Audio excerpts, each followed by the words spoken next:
Projetos de silvicultura são importantes, principalmente por diminuírem a pressão sobre a floresta original. Existe uma grande demanda de madeira tropical nativa no mundo todo. Que essa nossa atividade ela é rentável também. Quando nós começamos a mapear o que já existe, nós vimos que grande parte do conhecimento ou da experiência está em cima de duas espécies, que é o pinus e o eucalipto. Nas décadas de 60 e 70, o Brasil teve um grande incentivo, através de incentivos fiscais, para o estudo de espécies exóticas. O eucalipto no Brasil ele tem um ciclo de corte de 6 a 7 anos, mas esse ciclo de corte é para a produção de árvores bastante finas que vão ser levadas para um processo de produção de papel e celulose. Para a produção de madeira, o ciclo de corte estimado dela, para você produzir uma tora de 40 centímetros de diâmetro, por exemplo, chega em torno de 18 anos. E a gente tem exemplos de espécies nativas do Brasil, como o frejó, né, ou a claraíba lá na Mata Atlântica, o paricá e outras espécies que alcançam tamanhos, né, de toras similares ao eucalipto em idades menores, né? Então o paricá, por exemplo, em torno de 12 a 14 anos, você já atinge 40 centímetros de diâmetro.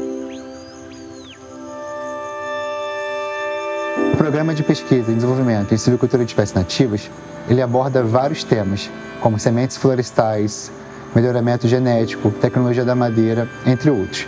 As plantações intensivas são muito importantes para quê? Para a gente tirar a pressão sobre as florestas naturais. Temos várias espécies aqui que estão listadas para o Programa de Pesquisa e Desenvolvimento do Bioma da Amazônia, como, por exemplo, o ipê, o mogno, o jatobá, o morototó também, ó.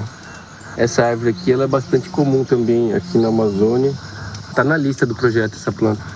Quando a gente pensa em ocupar áreas degradadas, onde a maioria dessas áreas pertencem aos proprietários privados, eu preciso demonstrar para ele ou para ela que essa nossa atividade ela é rentável também. Nós trabalhamos mais com áreas que tiveram, de alguma forma, foram degradadas pelo homem. A silvicultura ela pode ser uma alternativa para as áreas degradadas onde não existe potencial de regeneração natural ou o potencial de regeneração é baixo. Ao invés de estar sendo retirada a madeira da floresta original, ela vai ser retirada de um projeto plantado com aquele fim.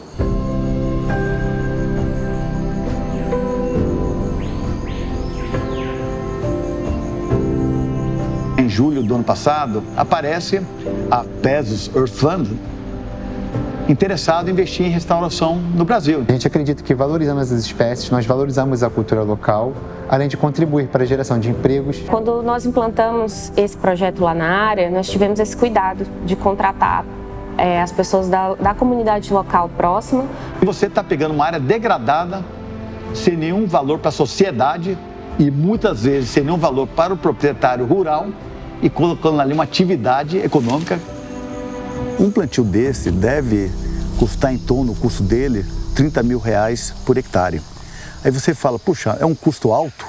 É, mas se você imaginar o potencial de produção de algumas espécies aqui, né, com valor comercial, seja para a produção de painel ou para a produção de madeira mais nobre, tudo, paga muito o custo. Existe uma grande demanda internacional por madeiras de origem tropical. O Brasil só ocupa cerca de 2%, aproximadamente 2%, que ele pode alcançar até 50% no mercado internacional. Para quem tem 50 ou mais milhões de hectares de áreas em estágio avançado ou severo de degradação, para cada 2 hectares você praticamente gera um emprego. Então, falando de geração de milhões de empregos. Se você dá condições para as populações locais de ter uma renda, né, e uma qualidade de vida, você está conservando a floresta. Eu acredito numa Amazônia sustentável. Então, a única forma da gente continuar e preservar a Amazônia é por meio de técnicas como essa.